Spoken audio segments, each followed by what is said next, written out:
네, 안녕하십니까. 자, 오늘 책 한 권 소개해드리고 수업 진행하겠는데요. 오늘 소개해드릴 책은 고수의 일침입니다. 고수하게 되면 여러분들도 인생의 고수가 돼야 되겠죠.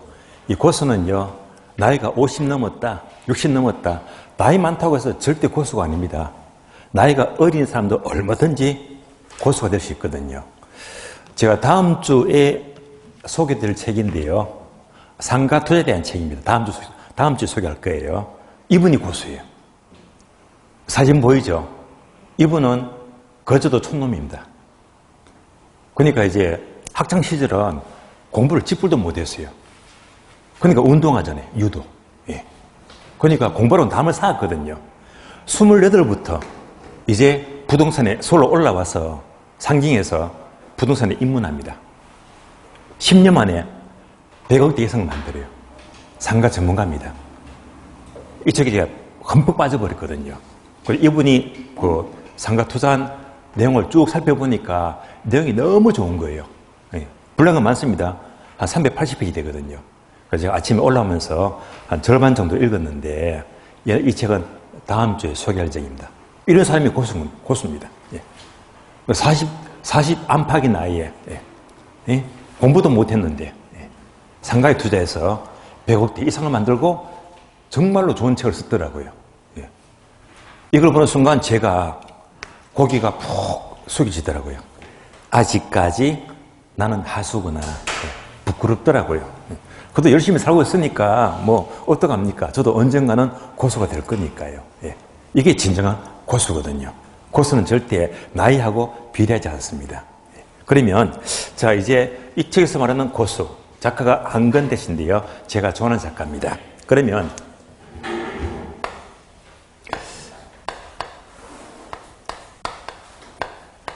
계산 문제예요. 47이 얼마? 28이죠. 27이다. 아니야, 28이다. 예. 9다입니다. 누구나 알고 있죠? 28이 정답이잖아요. 어느 중소기업 대표가요, 단톡방에서 어떤 한 사람이 악성 글이 올라왔어요. 혹평을 합니다. 얼마나 감동상할까요? 그래서 이 중소기업 대표가 저자에게 조언을 구합니다. 단톡방에서 악성 글이 탁 올라왔는데 이걸 대응해야 될까요? 말아야 될까요? 그 질문을 받자마자 이 저자는 얘기합니다. 바로 이런 얘기를 들려드립니다. 옛날에 어느 두 사람이 구구단으로 논쟁해 버렸대요. 한 사람은요, 47이 27이야. 한 사람은 47이 28이야. 마침 싸우게 됐거든요. 그런데 결론이 안 나. 결국은 두 사람은요, 그 마을에 원님을 찾아갑니다. 찾아가서 해결해 달라고요. 그랬더니 원님이 결론 내리기를 47이 27 한 사람은 집으로 돌아가라. 집으로 보냈어요. 47이 28 한 사람은 곤장 10대를 쳐라. 그래서 정답을 말한 사람이 곤장 10대를 맞았습니다. 엉덩이가 우리하잖아요. 다 맞고 난 다음에 하소연합니다. 아니 원님 어떻게 제가 정답을 말했는데 제가 곤장 10대 맞아야 됩니까? 그랬더니 원님 대답이 뭐냐면요. 인간아 하면서 그러니까 저런 인간하고 싸우는 네가 더 나쁜 놈이다. 그래서 10대를 맞았대요. 정답이잖아요.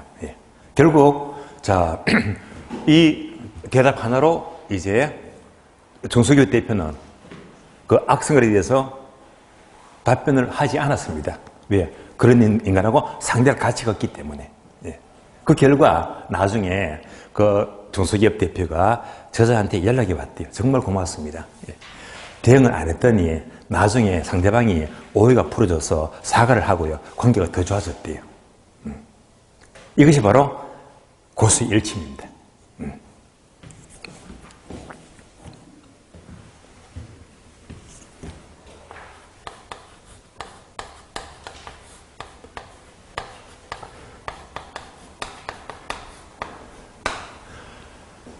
관중과 선수의 관계를 알아야 됩니다.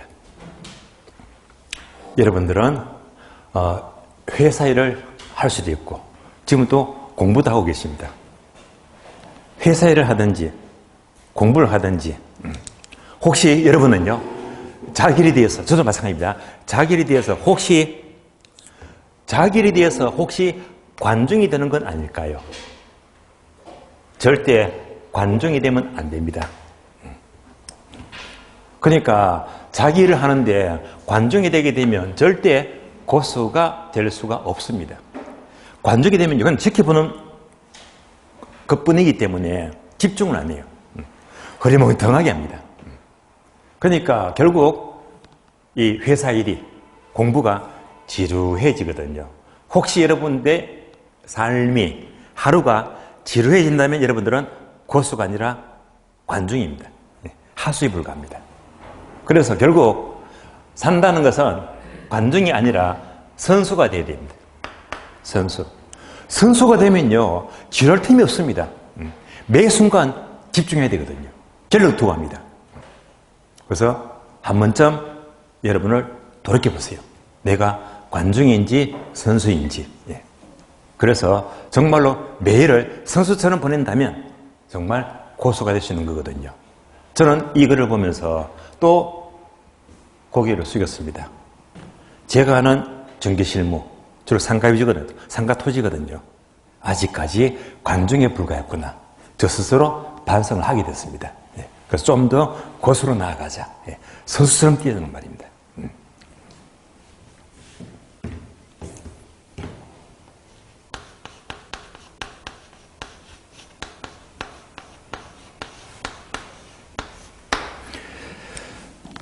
자, 빛나는 나이 하게 되면요. 여러분이 살다 보면 주로 대화하죠. 내가 10년만 젊었다면 30이면 20대가 그립고 40이면 30대가 그립고 50이면 40대가 그리워요. 그런데 그 10년 전 그때가 아름다운 때가 아닙니다. 지금이 아름다운 때예요. 지금 나이가 30이건 40이건 50이건 심지어 60이라고 하더라도 지금이 가장 빛나는 나이입니다. 지금을 즐기게 됩니다. 자, 그래서 여러분들이 혹 공부가 안 될 때 이 책을 보게 되면 책이 술술술 읽힙니다. 아주 쉽게 좋은 사례를 들어가면서 고수가 되기 위한 여러 가지 마인드를 소개하고 있거든요. 그래서 공부가 안 될 때 보게 되면 힘을 줍니다. 좋은 책이더라고요. 자, 소개 마치겠고요. 자, 교재 보겠습니다.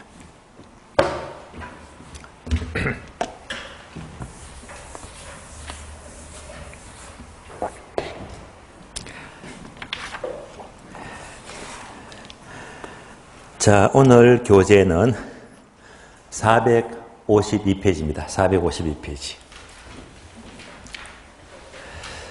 자, 목차 4번 보시면요. 부동산 가격 발생률이 나옵니다. 한 장을 넘기시면요. 목차 5번 부동산 가격 형성률이 나옵니다. 자, 이런 것들을 합쳐서 부동산 가격 형성 원리라고 불러요. 자, 그러면 이 흐름은 그냥 책을 볼 게 아니라 여러분들이 큰 틀을 잘 잡아야 됩니다. 그러면 강의 노트를 보시면 돼요. 강의 노트를 보시면 먼저 지난주에도 보았던 감면평가 전반적인 목차가 나옵니다. 1번부터 5번까지요. 1장은 기초이론, 2장 가격 형성 원리, 3장 평가 3방식, 4장 감정평가 규칙, 5장 부동산 가격 공시제도예요. 그러면 이걸 전부 다 설명하려면요. 최소한 10시간, 2주 반이 걸립니다. 이렇게 진도가 못 나가거든요. 그래서 1장 기초이론은요. 화살표에 되어 있죠. 11월, 12월 입문 이론에서 2시간 동안 설명을 드렸고 다음에 3장이 있죠. 3방식은 화살표 되어 있죠. 1월, 2월 기본 이론 과정에서 29강부터 32강까지 4시간 동안 설명을 다 해드렸습니다. 그러면 오늘 수업은요. 바로 2장과 5장입니다. 2장, 5장. 그래서 2장이 가격 형성 원리가 되고 5장은요 가격 공시제 돼요. 2장, 5장이 오늘 4시간 풀로 설명을 드립니다. 그러면 여기서 가장 중요한 게 3장, 3방식이 중요해요. 중요하니까 3방식은요 1월, 2월 달에도 설명을 들었지만 다시 다음 과정 5월 달, 6월 달 또 반복 설명할 겁니다. 그래서 이번 과정은 2장을 중심으로 봅니다. 자, 그러면요 이제 강의 노트 아래 보니까 부동산 가격 형성 원리가 나와요. 자, 이 과정은요 그냥 책을 보게 되면 여러분들이 감을 못 잡아요. 그래서 얘는 어떻게 공부하느냐, 큰 체계를 잡아야 됩니다. 이런 말 많이 들어보셨죠? 숲을 보자, 아니야 나무를 보자. 예. 숲을 본다, 전체를 보니까 거시적으로 보는 것이고요. 나무 한 그릇씩 본다, 아주 미시적입니다. 그러면 지금 가격 형성 원리는 나무 한 그릇을 보게 되면 공부가 안 돼요. 체계를 못 잡거든요. 그래서 형성 원리만큼은 전체 숲을 봐야 됩니다. 전체를요. 전체 틀을 잡고 거기다가 살을 붙여 나가야 되거든요. 자, 그래서 이제 강의 노트 아래 보시면 전체 숲이 이 도해가 한눈에 보이잖아요. 이것을 떠올려야 됩니다. 자, 먼저 네모 부동산 가격이 나옵니다. 부동산 가격이.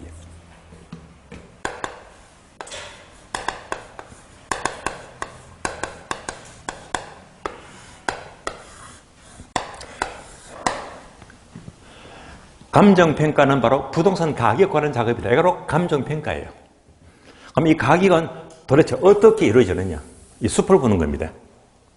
그러면 먼저 내려가니까 바로 밑에 네모 1번 돼 있죠.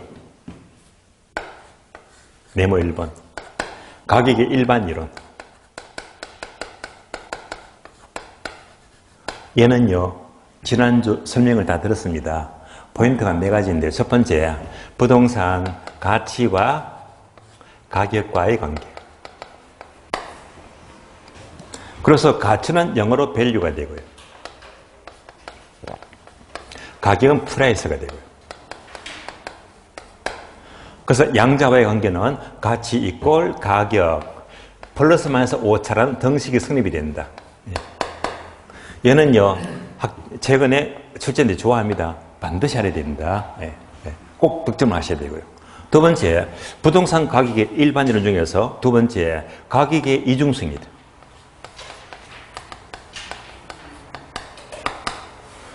이중성하게 되면요, 이거잖아요. 부동산 가격은 어떻게 수요와 공급에서 가격이 결정이 되고, 결정된 가격은 또 수요 공급에 영향을 미치더라. 왔다리 갔다리. 그래서 가격이 이중성만 나왔다면 뭘 떠올리면 돼? 수요 공급 원칙입니다. 얘만 떠올리시면 돼요. 자, 세 번째는요, 부동산 가격의 특징입니다. 자, 특징은 제가 지난주 수업을 하면서 암기를 쉽게 들었어요. 빨리 장가 가소. 그래서 가소 장계. 이렇게 암기를 쉽게 드렸고요. 가소 장계 하니까 부동산 가격의 특징은 먼저 첫 번째 가격과 임대료 표시가 돼요. 자, 소유권, 기타 권리 이익이 가격입니다. 장래를 말해요. 부동산 가격은 장기적 배려에서 형성이 됩니다. 개별적으로 가격이 형성이 된대요. 가소, 장계 4가지 암기를 시켜드렸고, 네 번째, 감정평가사가 구하는 부동산 가격, 이 가격은요, 다시 말하면 적정가치, 다른 말로 시장가치를 구해요. 시장가치.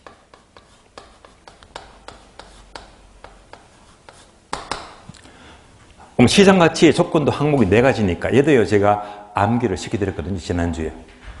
어떻게? 자정에 통합하자. 그래서 통합자정 이렇게 암기시켜드렸죠. 통합자정 4가지.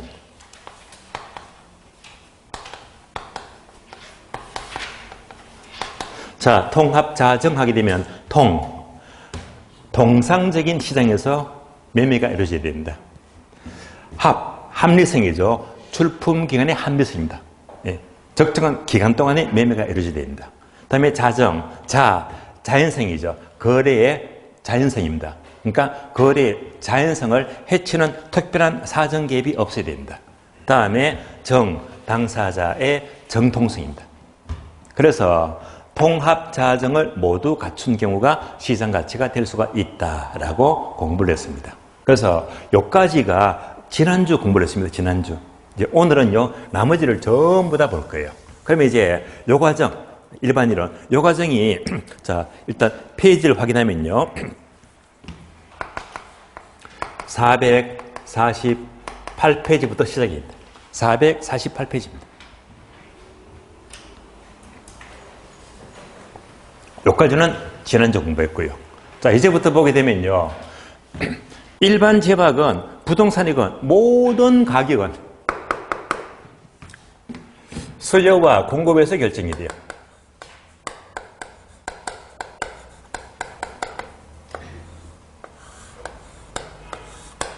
강의노트 그대로 보시면 돼요. 수요와 공급에 의해서 이렇게 가격은 정해집니다. 여기서 수요와 공급을 움직이는 요인, 이것을 가격 발생 요인 이렇게 불러요. 그래서 네모 2번 되어 있죠. 부동산 가격 발생 요인입니다. 자, 이 발생 요인이 우리 교재는요, 바로 452페이지입니다.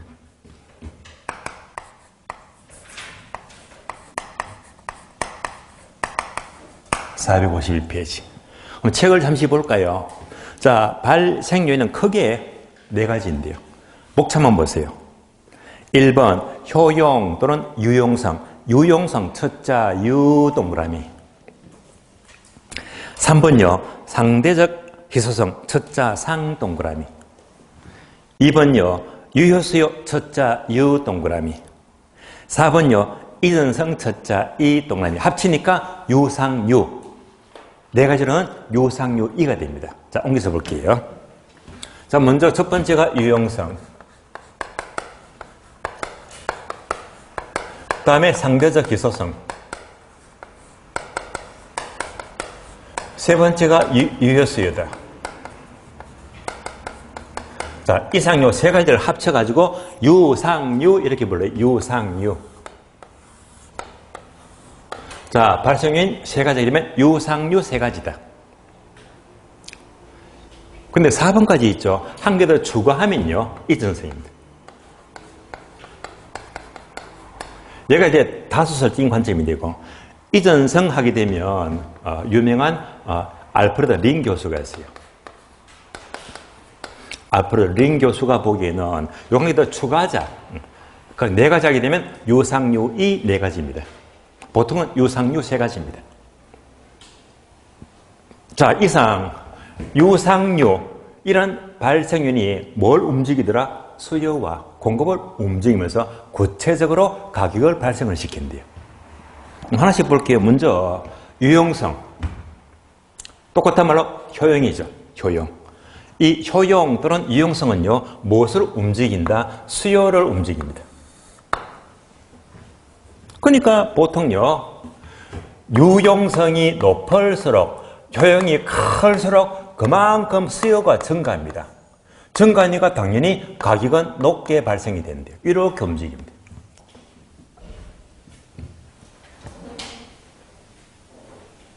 다음에 희소성은요, 공급을 움직입니다. 공급.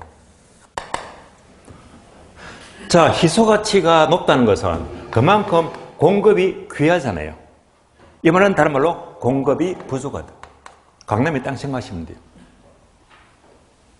공급이 부족할수록 가격은 당연히 높게 발생이 됩니다. 다음에 유효수요. 유효수요.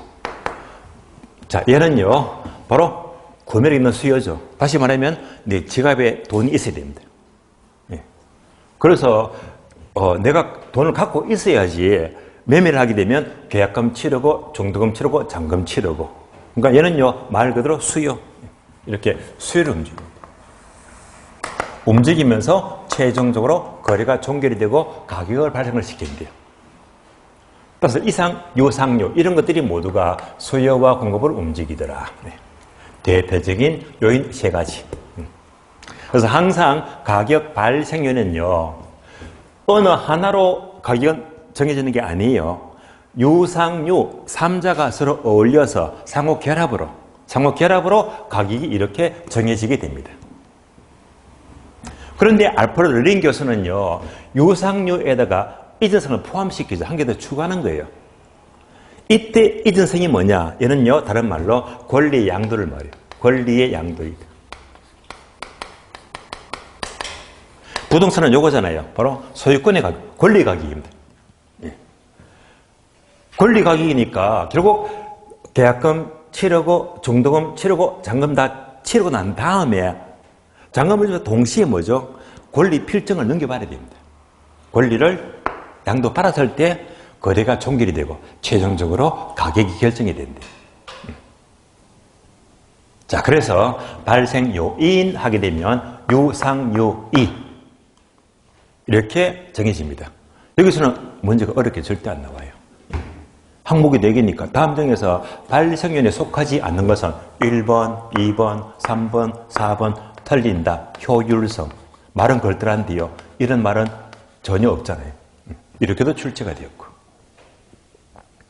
그래서 발생 요인 하게 되면 결국 유상유이 얘만 떠올리시면 문제가 다 해결될 거예요. 여기까지가 발생 요인이고 여기까지는 별로 어려운 게 없었을 겁니다. 다시. 자, 강의 노트 보게 되면 이제 네모 3번 나와 있죠. 가격 형성요인입니다.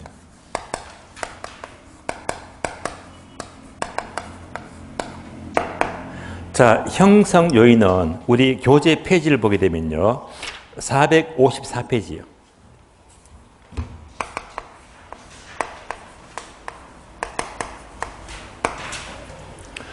그러면 454페이지를 보시면 크게 3가지입니다. 1번 일반적 요인 첫자 1 동그라미, 괄호 2번 지역 요인 지 동그라미, 3번 개별 요인 개 동그라미. 합치니까 뭐지? 일지개.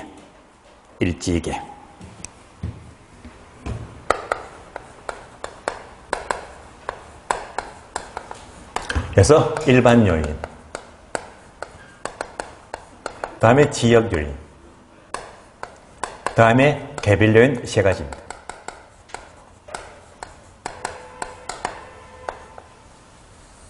해서 일지계 3가지입니다. 그러면 이 일지계 3가지가 뭘 말하느냐? 그러면 형성요인은요, 화살표가 이렇게 움직입니다. 그러니까 앞에서 보았던 발생요인 유상유 3자에 이렇게 영향을 미치더라. 영향을 미치는 힘을 말해요. 재력. 힘을 말합니다. 그러니까 이제 얘들은 뭘 움직이더라? 유상유에 영향을 미치더라. 얘가 바로 형성요인입니다. 여기서 유의할 점은요, 특히 요거 2가지.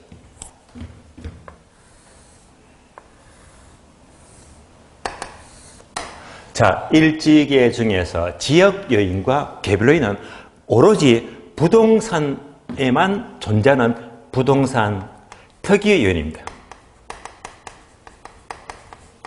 즉, 동산에는 찾아볼 수가 없다는 말입니다. 그러니까, 자, 동산은 지역이 없잖아. 또, 물건이 다 똑같기 때문에 개별적으로 다를 이유가 없습니다. 그래서 이 2개만큼은 오로지 부동산에만 존재합니다. 그렇기 때문에 부동산에만 존재하는 이 2가지를 철저히 분석해야 됩니다. 자, 그래서 또 강의 노트 보게 되면 네모되어 있죠. 자, 얘를 분석하자 각각. 그래서 이제 네모가 돼요, 네모.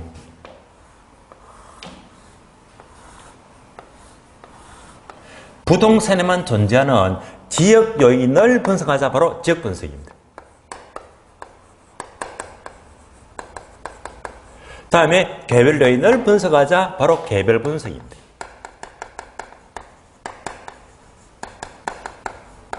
합치니까 아래 보니까 네모 4번 돼 있죠. 네모 4번은 바로 지역 분석과 개별 분석입니다.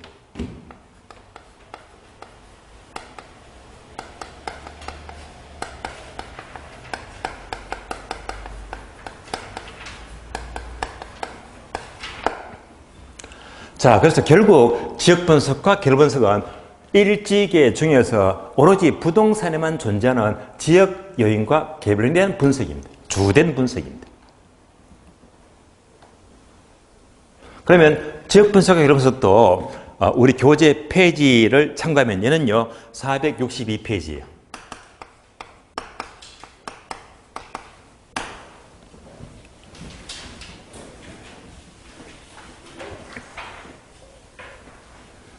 마지막으로 자 네모 5번 돼 있죠. 부동산 가격 재원칙입니다. 가격 재원칙.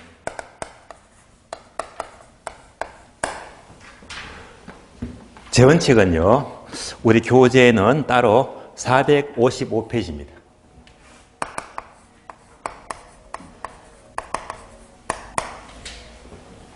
얘는 골치 아파요. 종류가 되게 많거든요.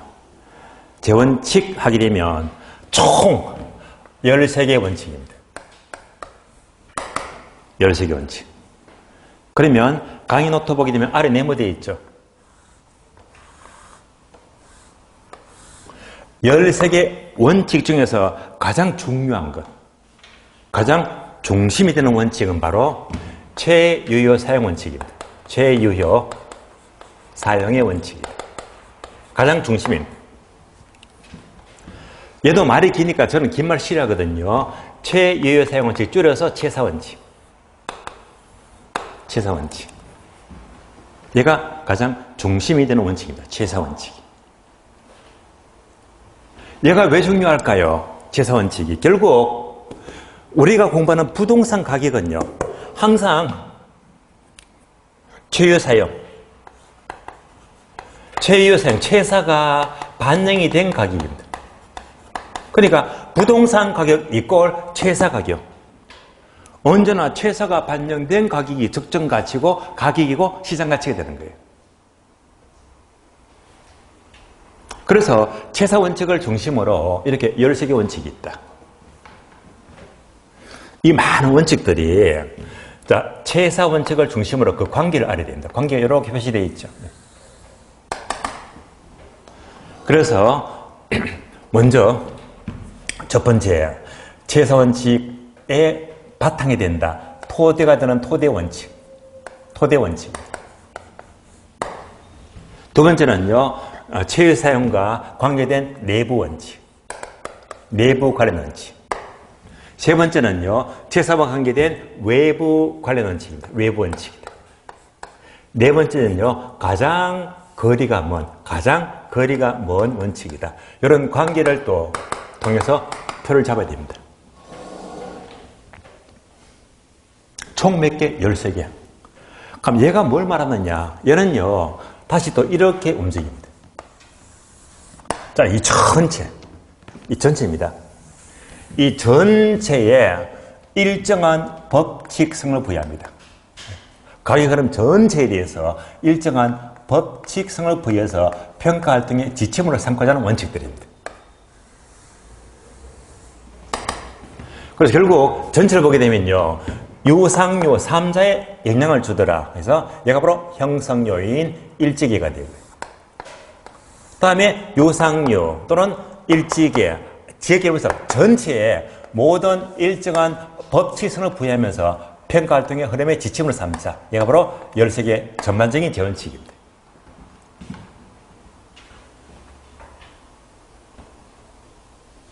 여기까지 전체 그림 끝났어요. 얘가 이제 숲이다. 예, 전체를 본 거예요. 항상 가격 형성 원리는요. 눈만 착 감아도요. 요 그림이 탁 감으면 다 떨려집니다. 얘가 이제 전체 숲을 본 것이고요. 이제 나무 한 그루를 보자. 나무 하나씩 보는 것은요. 일반 일어나게 되면 얘는 저는 설명 드렸잖아요. 요 흐름 안 그려지게 되어 있고. 다음에 발생인 유상류가 뭡니까? 형성인 일지계가 뭡니까? 지역분석과 결분석이 뭡니까? 재원칙이 뭡니까? 예. 지금부터 이제 하나씩 보는 것은 이제 나무 한 그릇씩 따로 살피는 거거든요. 그래서 전체 틀을 먼저 잡아야 됩니다. 그럼 여러분들은 목적이 뭡니까? 합격을 해야지. 시험을 잘 쳐야 됩니다. 우리 시험은요, 결국 지역 분석과 결론 분석, 얘가 너무 중요해요. 다음에 재원칙이 중요합니다. 그래서 이 두 개만큼만 집중하시면 거의 고득점이야. 여기서 출제가 되기 때문에. 그래서 이 두 가지가 중요하다.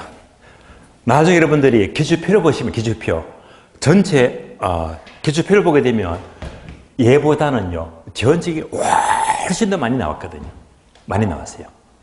그런데 최근에 출제원들은요 얘를 별로 안 내고 얘를 자꾸 냈거든. 얘를요. 최근 출제원들은요 얘를 훨씬 더 좋아하더라. 얘가 계속 많이 나왔습니다.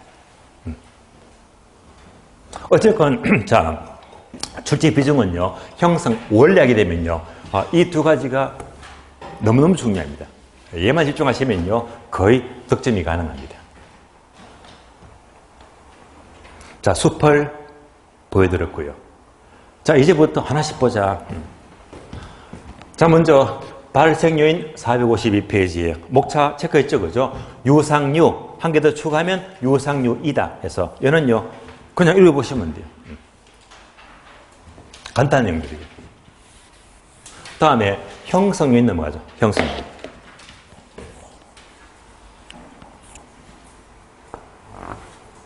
형성요인. 자, 크게 세 가지죠. 일찍의 세 가지입니다. 일찍의 세 가지들. 그래서 이대로 정리하기는 너무 공간이 부족하니까 확장했어요. 이렇게 봅니다. 자, 확장해서 일찍의 세 가지들. 그래서 일반 요인, 지역 요인, 개별 요인. 그러면 이 세 가지는요, 강의 노트 보게 되면 맨 밑에 나와 있죠. 맨 밑에 보시면 네모 3번 가격 형성요인이 일찍의 맨 밑에 나오잖아요. 그대로 보시면 돼요. 그러면 일찍의 세 가지가 뭐냐? 먼저 일반 요인은 쉬운 말로 전국이다. 전국입니다. 부동산 가격에 영향을 주는 어떤 요인? 전국적 요인입니다. 전국적 요인. 예를 들어 볼까요? 자, 여러분이 공부하는 세법이 개정되었대요. 세법. 세율이 바뀌었대요. 국토개혁법에 개정사항이 있다. 개정되었대요. 법이 개정되면요. 얘는 뭡니까? 전국적이에요. 전국적. 전국에 다 고루 영향을 미칩니다. 예. 그래서 이런 전국적 요인들이 바로 일반 요인이 됩니다. 이것을 어떻게 이렇게 되어 있죠. 화살표. 전국적 요인을 지역으로 좁히자. 지역으로. 다시 지역 요인을 또 개별적으로 좁히자. 그래서 부동산 가격은 일단 전국을 분석하고 다음에 지역을 분석하고 다음에 개별 분석 하나하나. 전국에서 지역으로 개별적으로 얘를 분석하면 여기서 이제 가격이 나와요. 그래서 항상 부동산 가격은요 전국에서 지역으로 개별적으로 점점점 좁혀 나가야 됩니다.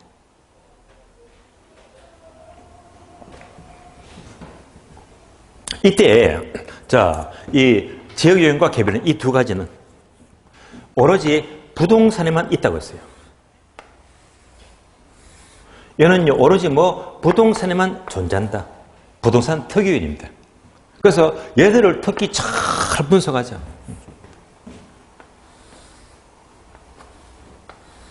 얘들이 바로 얘는 지역 분석, 얘는요 개별 분석 이렇게 연결이 됩니다. 지역 분석과 개별 분석입니다.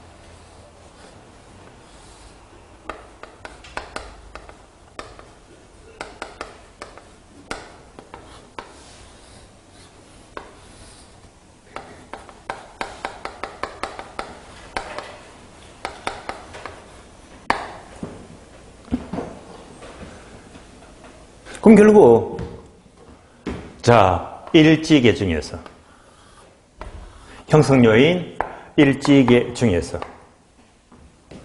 얘는 지역 분석, 얘는 결분석 따로 공부하니까 결국 얘만 공부하면 되겠네. 일반 요인만. 그렇잖아요. 그러니까 결국은 형성 요인도 일찍에 공부할 거는 딱 하나밖에 없어. 일반 요인. 나머지는 뭡니까? 지역 분석과 결분석 공부하면 되니까요. 공부할 거리가 없단 말입니다. 그럼 이제 일반 요인을 보자. 지금부터 책을 보시면 되지. 책을 보자. 자, 책을 보시면요. 454페이지. 고려 1번. 일반 요인. 얘만 봅니다. 왜? 고려 2번과 3번은 뭘 말하지? 지역 분석과 계열 분석이니까. 그러니까 일반 요인은 또 세 가지네. 표를 보시면요. 사회적 요인, 경제적 요인, 행정적 요인이다. 세 가지입니다. 그래서 자, 전국적 요인. 일반 요인 다시 세 가지. 사회적 요인, 경제적 요인, 행정적 요인, 사경행 세 가지입니다. 세 가지.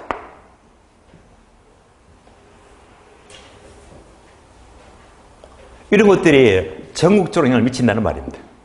그러면 이제 표를 보니까 항목들이 많잖아요. 이런 것들도 출제가 안 되면 저는 패스합니다. 그런데 결론을 보시게 되면 우리 시험은요, 과거예요. 기출 표를 분석하면 사회적 요인 단독 문제가 얘가 한 번 나왔어요. 딸랑 한 번. 별로 중요한 건 아니야. 경제 요인은 단독 문제가 3번 나왔거든. 3번 나왔어요. 단독 문제가. 얘는요, 한 번도 안 나왔어. 그러니까 출제가 된 것들은 제가 암기를 시켜드릴 거예요. 암기를. 출제가 되었기 때문에. 자, 그럼 지금부터 하나씩 본다면, 자, 표를 보세요. 표를 보시면, 첫 번째, 사회적 요인에다가 옆에다가 하나만 적어줘요. 괄호, 인구 적어주고. 대표적으로 인구를 말해요. 인구. 두 번째, 경제적 요인에다가 괄호 적어줄래요? 수익. 수익과 관계되면 경제적 요인입니다. 세 번째, 행정적 요인에다가 괄호 적어줄래요? 정책. 정책과 관계되면 모두가 행정적 요인입니다. 구분되시겠죠? 하나씩 보자. 첫 번째, 사회적 요인은 대표적으로 인구라고 했죠, 인구. 인구와 관계된 게 항목이 쭉 나옵니다. 자, 그러면 첫 번째, 인구의 상태, 첫자 인 동그라미. 2번요, 가족 구성 및 가구 분리 상태, 첫자 가 동그라미. 3번요, 도시 형성 및 공공시설의 정비 상태, 첫자 도 동그라미. 네 번째, 교육과 사회복지 시설의 수준, 첫자 교 동그라미. 5번요, 부동산 거래 및 사용수의 관행, 관습에서 관자 동그라미, 관. 마지막으로 6번, 건축 양식장의 상태, 첫자 건 동그라미. 여기까지만 정리하시면 돼요. 이거 합치면 되게 되죠. 인가, 도, 교, 관, 건. 해서 이제 강의노트 보게 되면 자, 네모가 6칸 있죠. 어떻게? 인, 가, 도, 교, 관, 건이다. 이렇게 암기하시면 돼요. 사회적 요인 하게 되면 인가, 도, 교, 관, 건. 자, 그러면 이거를 그냥 암기하게 되면 암기가 잘 안 돼요. 이런 내용들도 가능한 문장으로 연습하자. 그러면 암기가 수월해지거든요. 자, 인가, 도교, 관건하게 되면 문장으로 만들어 봅니다. 도교. 뭔가 종교는 같죠. 그래서 도교라는 종교가 있어요. 자, 이런 종교가 있는데 이 도교라는 종교가 사이비 종교로 낙인받지 않으려면 행정관청에 인가를 받는 것이 관건이다. 말은 되겠네요. 그래서 인가, 도교, 관건 하시면 돼요. 인가, 도교, 관건이다. 그럼 이제 이거 보시면서 돌리면 돼요. 인, 인구.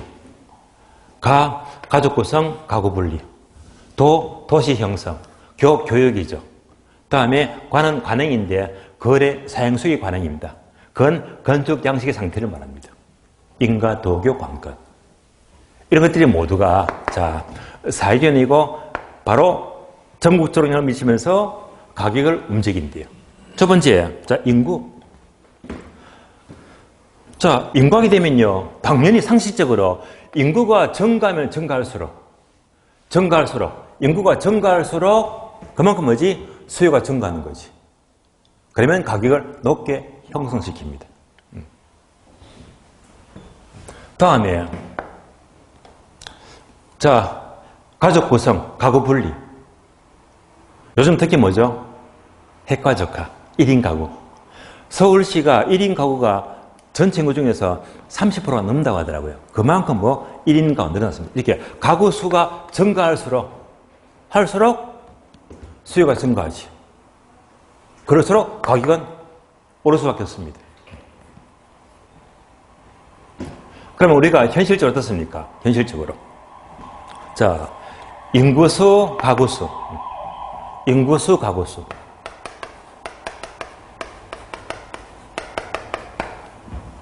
여러분 잘 아시잖아요. 우리나라는 현재 인구수가 점차 감소 추세였습니다. 이거 심각합니다. 반면에 가구수는 계속 증가합니다. 1인 가구 때문에. 이 가구수도요, 언제부터? 2035년부터는 가구수도 줄어든대요. 그때부터는 10년 뒤에 그죠? 심각해질 겁니다. 지금 얘가 압도적이니까. 얘보다 이 폭이 더 크거든요. 그러니까 그냥 오른 추세가 되겠지만은요. 이들이 모두가 가격을 움직이잖아요. 얘가 걱정입니다. 앞으로 계속 인구수가 줄어든다. 그러나 이것보다는 아직은 가구수가 너무 크게 증가하다 보니까 여전히 가격은 좋게 움직이고 있습니다. 다음에 세 번째가 뭐죠? 도시 형성과 공공시설의 정비 상태죠. 밑줄 아세요? 공공시설 정비 상태 밑줄. 공공시설 정비는 어떤 게 있을까? 예를 들면 학교가 신설돼요. 공원이 신설이 된대요. 학교가 생기고 공원이 생기면 사회적 위치가 좋아지게 되겠지. 그러면 가격은 높게 형성된 겁니다. 특히 자, 학교 하게 되면 특히 아파트 같으면요. 여러분들 아시죠, 이거?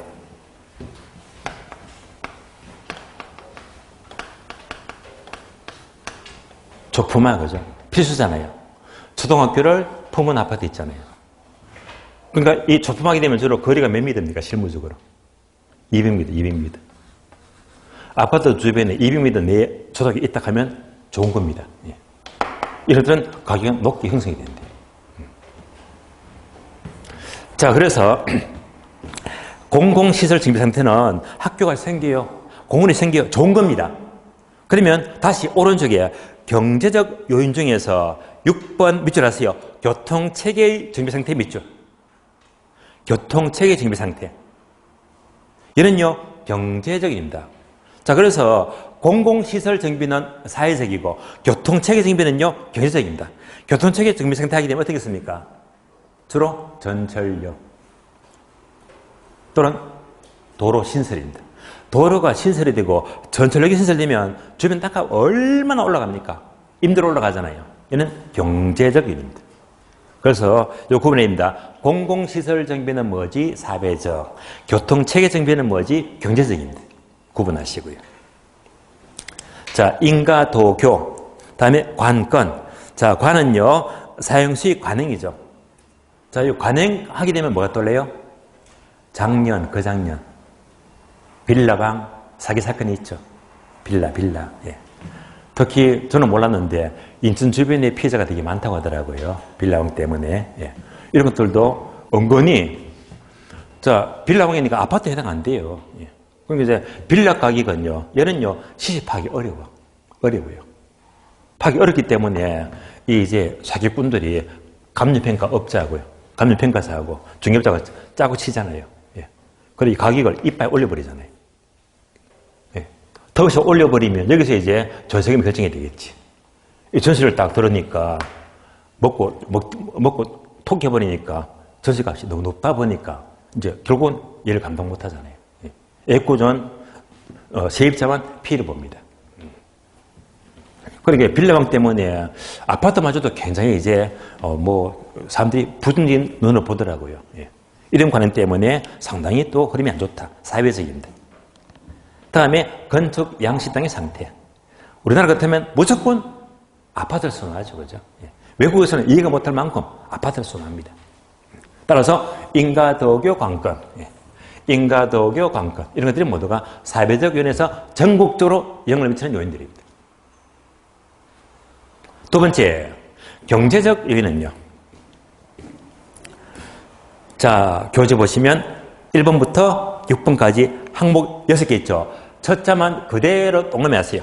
1번 저축 소비 첫자 저 동그라미, 2번 재정과 금융 재 동그라미, 3번 물가 임금 물 동그라미, 4번 세해 부담의 상태 세 동그라미, 5번 기술 혁신 기 동그라미, 6번 교통체계 교 동그라미.